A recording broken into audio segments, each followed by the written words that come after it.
Welcome to The Explainer. I am absolutely thrilled to have you with us today as we unpack the fascinating historical origins of gathering for worship.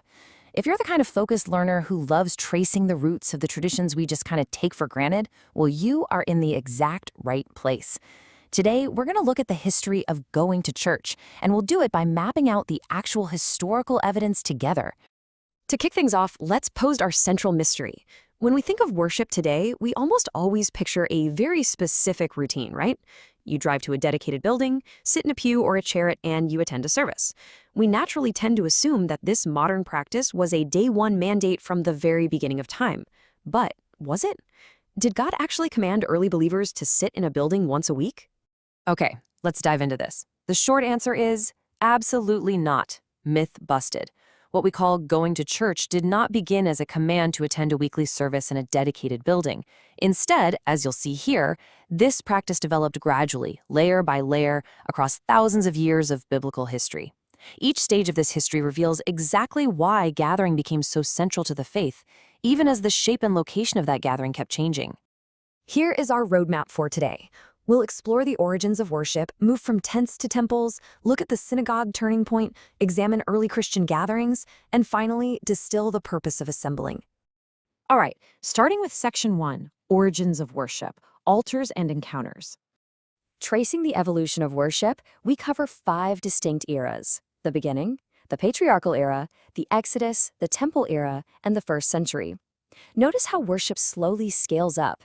It starts with isolated individuals, grows into families, expands into a decentralized community, and eventually forms the highly structured gatherings we recognize today. Looking at the earliest period from Adam to Noah, there's no church, no temple, and zero organized gathering structure. What you see instead is worship centered around altars and sacrifices. People experienced direct personal encounters with God. Worship during this era was deeply personal, it was occasional, and it was entirely location independent.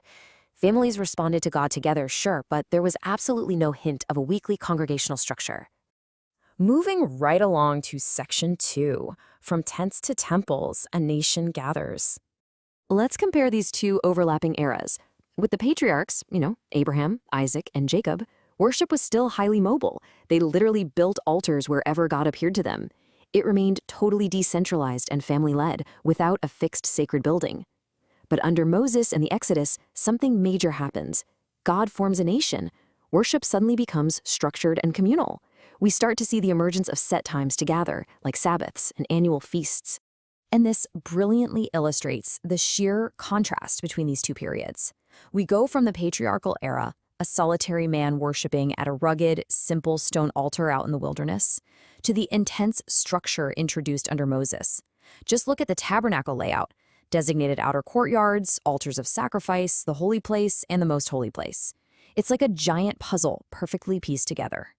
This is the first time we see the regular, commanded gathering of God's people. They were called to assemble together around this central tabernacle, basically planting the very first seed of what we now think of as going to church. Moving forward, we arrive at the temple era under King Solomon. The temple in Jerusalem was a monumental development. It completely centralized worship into one grand sacred location. People would travel on these massive, long pilgrimages for major feasts, and sacrifices were handled by a dedicated priesthood. But here's the fascinating catch. Even with this incredible building, most Israelites still did not gather there weekly. Everyday worship remained partly home-based and local. So even in the era of the Great Temple, weekly church attendance as we know it was still not the norm. Crazy, right? Which brings us to Section 3, the synagogue turning point, the climax. Now, what's really interesting about this historical shift is that the prototype for our modern church gathering actually comes out of a period of exile.